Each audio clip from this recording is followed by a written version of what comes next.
Hey, what's up guys? Austin back here in our video.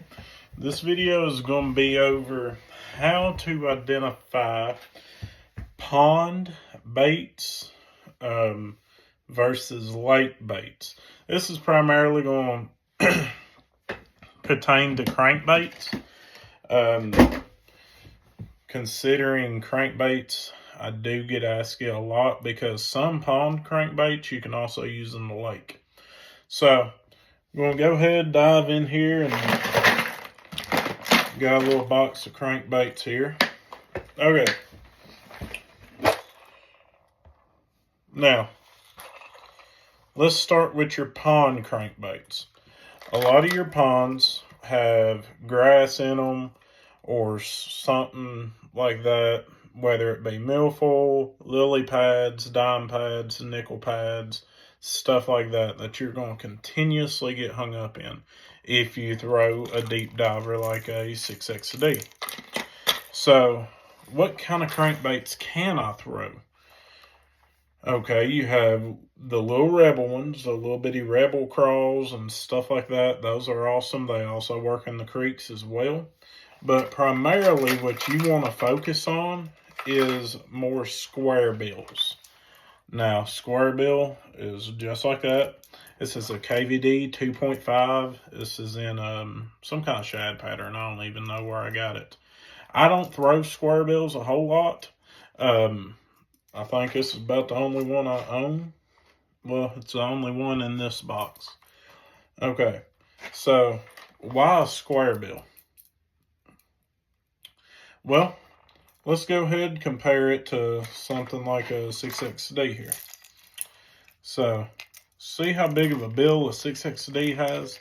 That helps it dive deeper. Square bill, not near as deep because of the shorter bill. Something else about a square bill, it deflects off a cover really well. So, chances are, if you're fishing a pond, you don't have a boat on it, you're probably fishing off of a dock or something like that, or even the bank. So if you get hung up, you can't go retrieve that bait near as easy. Chances are you're going to end up losing your bait, unfortunately. A square bill has an advantage because it's easier to deflect off of stuff. Something else is it don't dive as deep, and also a square bill, you can get them in silent, you can get them in the one knockers, you can get them in the rattles. So that's not the same as with, for example, which you can do it all in a 6XD too, but that's not the same with a lot of your deeper divers. So that's a plus there for the square bill.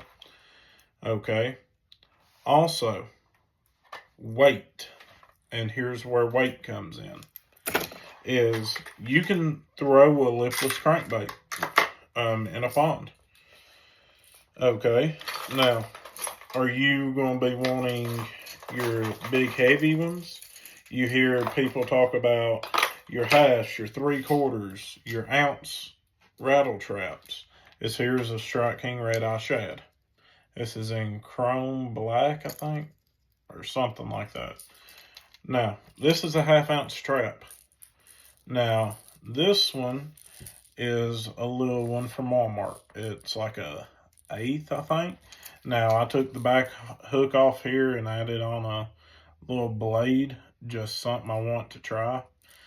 So, which one would you throw? You're going to go with this one because it's not going to sink near as fast as this one, and it will also help you from getting hung up as much, and that's because of the weight. Now, let's talk about lake crankbaits. Actually, I lied to you guys. I own 2 square bills. I own that one and this one. This is primarily the one you will be going for when you're hunting a square bill for a pond. This is a Strike King KVD 1.5. This is chartreuse blackback.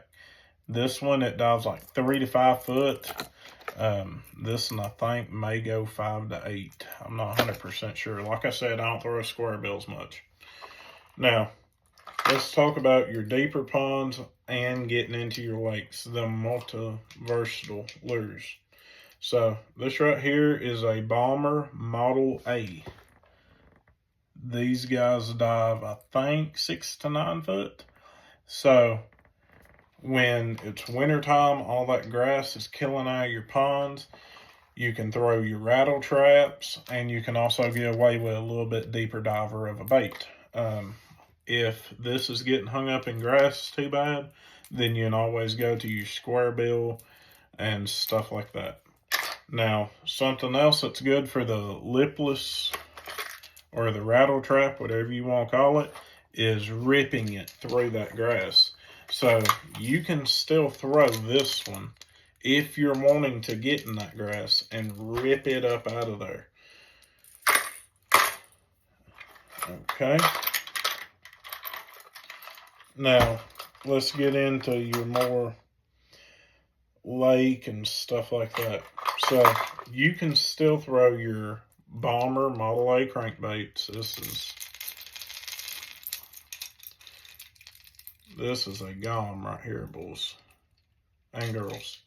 So them is the exact same Bomber Model A. Okay, it'll be easier to get this one out, I believe. And these are also Bomber crankbaits. And these are good for the lake and pond.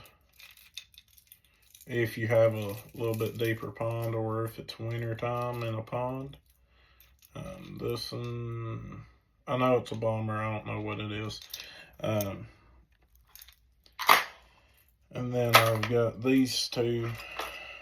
These are both Bomber Model A's as well. Alright, now we've covered that. Let's get into your lake crankbaits. So with lake crankbaits, it's numerous ones.